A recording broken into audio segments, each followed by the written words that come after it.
Huddled together in a former high school cafeteria, barely feeling the warmth from the twin burn barrels vented out a hole in the roof. The adults in the room glanced with side-eyed disapproval at Violet sipping her coffee. She held back an eye roll. Her mother taught her to curate emotional displays. A furtive smile, a hint of impending tears, had more power coming from a stoic little soldier. Also, her inner critique of adult hypocrisy was more satisfying. We're sitting in the corpse of a school. We buried a pile of bones we carried from this very room. Everyone here has killed innocent people, but your uncrossable moral line is my coffee. Oh heavens, she's sipping the devil's brew without so much as cream or sugar. Is civilization gone forever? Never mind, I'm the best shot in the unit. We wouldn't even have this place if I hadn't. The long table interrupted her with a dramatic wobble of its sawhorse legs. Corporal Koenig was making an awkward effort to squeeze in for the colonel's briefing. Violet rescued her bitter black spoils of war. The coffee was a treat, brewed from a stash she'd found hidden in the principal's office. The school probably stretched its budget via a little black market dealing, but now it was hers by right of salvage. She kept her mug in her lap in case there was further jostling. Teachers are sentinels, too, glowed in red block letters on its white glaze. Serendipity gave it to her the day she found the coffee. The mug waited for her on a teacher's desk, wonderfully intact, in a classroom with tattered astronomy posters and no window unbroken. She bit the inside of her cheek a little, just a small satisfying pain, as Sergeant Tam brought the room to order. The colonel took to the battered school podium. She knew the news already. She'd delivered it. The soldiers around her seemed to hunch lower as their commanding officer spoke, like the words were a physical burden.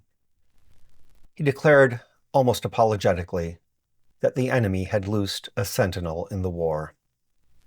There were treaties, agreements, and international laws, enough to fill a room prohibiting sentinels, villains, and anyone else with powers from the battlefield. There were codes of honor, long-standing traditions, and some sort of persistent human decency that survived even in war, keeping the official ban a reality. Even the covert agencies, their rules nearly intangible, would never admit to the inclusion of sentinels in warfare. Her unit, including the colonel, considered the unprecedented breach of the rules of war to be a crime of pure evil. Violet didn't share their outrage. The first time her sergeant mentioned that war had rules, she'd laughed out loud. She was expecting him to laugh too. After an awkward silence, he gave her a disappointed scowl and a curt, "Of course there are rules." Sometimes when she couldn't sleep, she'd silently argue her point. I'm 10, and the enemy wants to kill me. Why wouldn't I kill them any way I can? If I use mustard gas, are they extra dead? If someone shoots them with laser vision, are they deader than with bombs and bullets? The rules are made up by people who aren't even fighting. It was the most blatantly asinine concept she'd ever heard of, and yet the whole unit shared the delusion, at least a little. When the colonel opened the room to questions, her comrades launched into an onslaught of pointless whining. She'd come prepared. With her coffee held tight between her thighs, she pulled a rolled magazine from inside her coat sleeve. Beneath the table, she flipped to an article she'd read at least 20 times. It was all about Excelsior City. The pictures seemed impossible. A glass tower, every color there was and rimmed in neon. Who knew how tall? How did it not shatter in the wind? Most buildings in her life were concrete or brick, if they stood at all. Whatever colors they'd been before the war, she doubted they were anything like Excelsior's. But it was the sentinels, not the buildings, that kept her coming back to the pages. Vegas had gambling, Dubai had wealth, and Excelsior had sentinels. Exactly when the first sentinel appeared remained a point of scholarly contention Violet didn't care about. What mattered was that in the mid-1800s, starting in the American West and India, people started getting impossible powers. Some of those blessed chose to help others. The newspapers of the time liked to call them heroes. During World War II, a small group of powered citizens trounced an invading interdimensional hive mind army. Violet had forgotten the name of that particular hive mind. There had been a few, but this one struck knowing most soldiers were overseas.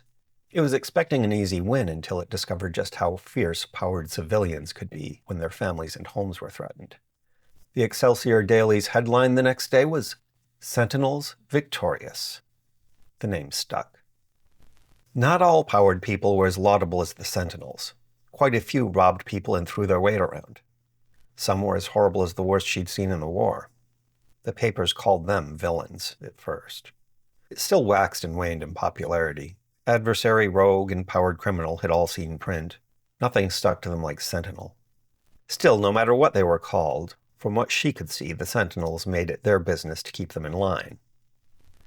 Violet, the 10-year-old legendary marksman, master thief, and pretty damn good hunter, suspected she had more in common with Sentinels than she did with other soldiers. She was an outsider who protected her unit with her superior abilities, the way Sentinels protected their cities. And a lot of Sentinels were women, 68% according to the article. It felt good to have a kinship like that with people far away. Having someplace besides the war to belong made the day feel lighter sometimes. As strong as it sometimes felt, though, Sentinels presented some confounding puzzles. When she hit one, she put all she had into solving it. She couldn't have the Sentinels turn out as dumb as believing in war rules. She'd spent weeks working to make sense of their costumes, blazing with color and impracticality. How did they wear them without the enemies blowing them out of the sky? It was an obvious question, and she couldn't find a single rational answer. It took Sergeant Tam suggesting that in Excelsior City, flamboyance was practically camouflage to make it make sense. She'd since been keeping a small sketchbook of outfit ideas, should she ever get to Excelsior herself. This magazine dropped another puzzle in her lap. The article was long and informative, with quotes from various Sentinels blown up in italics and set off in gray boxes.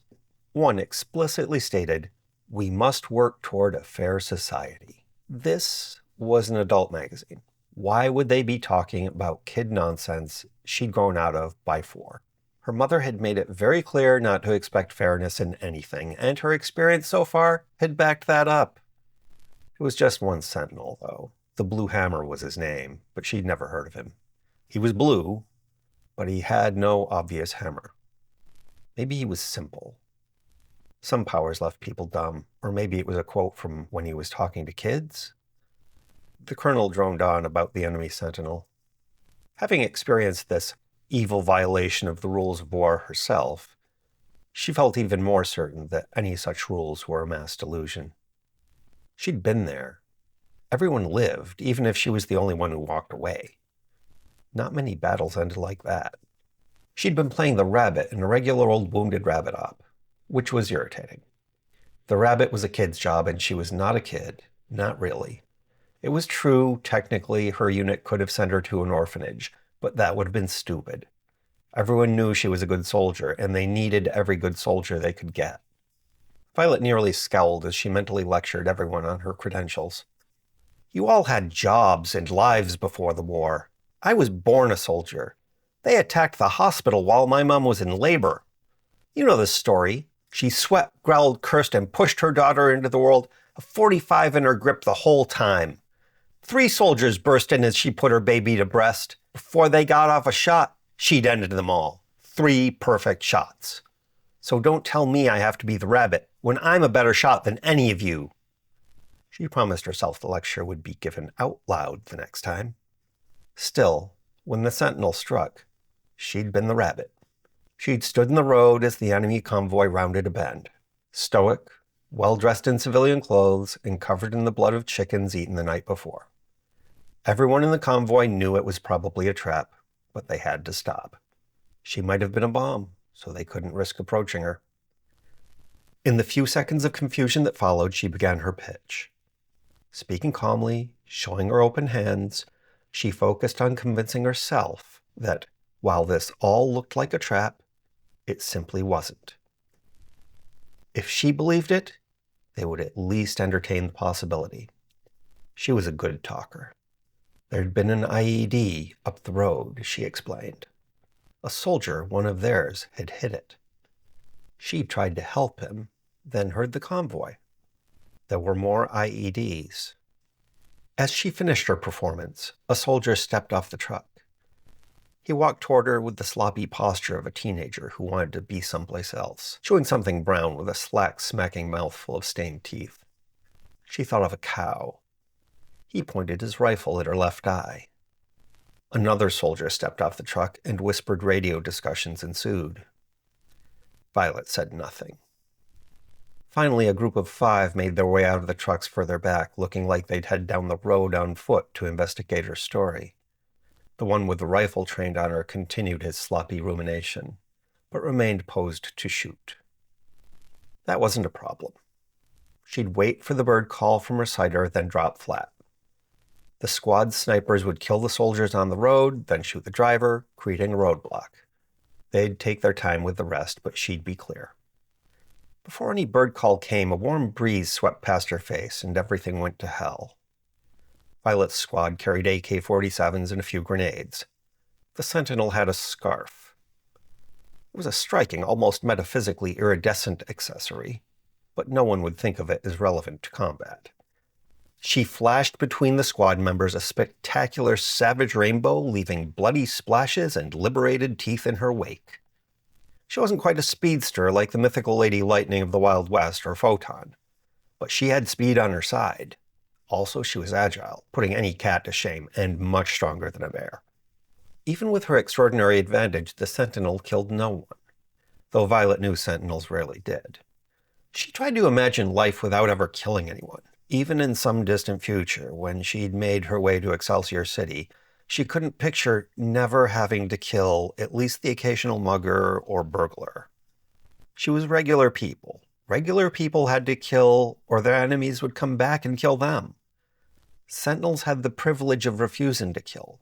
They could, instead, leave an entire squad broken beyond repair. When the Sentinel finished, Violet's comrades lay silent but breathing. They weren't soldiers anymore, and never would be again. She looked for the kinetic blur of color that ruined them, and saw only the enemies surrounding her. One of them lit a cigarette. The soldier with the gun held on her had a lazy, almost sleepy expression, his weapon steady in his hands. He'd stopped chewing. She looked into the little black hole at the tip of his rifle, knowing the bullet would come whenever he worked up the energy to pull the trigger. Then the Sentinel was between them. It was the only time she saw her clearly. Her extraordinary scarf floated gently on the breeze created by her sudden appearance. The pristine white silhouette of her form became almost two-dimensional in its faceless brilliance as she stood between Violet and her imminent casual murder.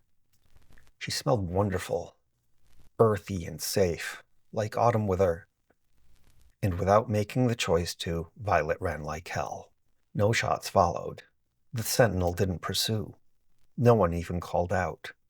The child soldier was a lone survivor. She was supposed to run back to her unit and share her story, and more importantly, her fear, which she did, though she told the colonel she hadn't been afraid. As the briefing wound up, Violet stowed her magazine.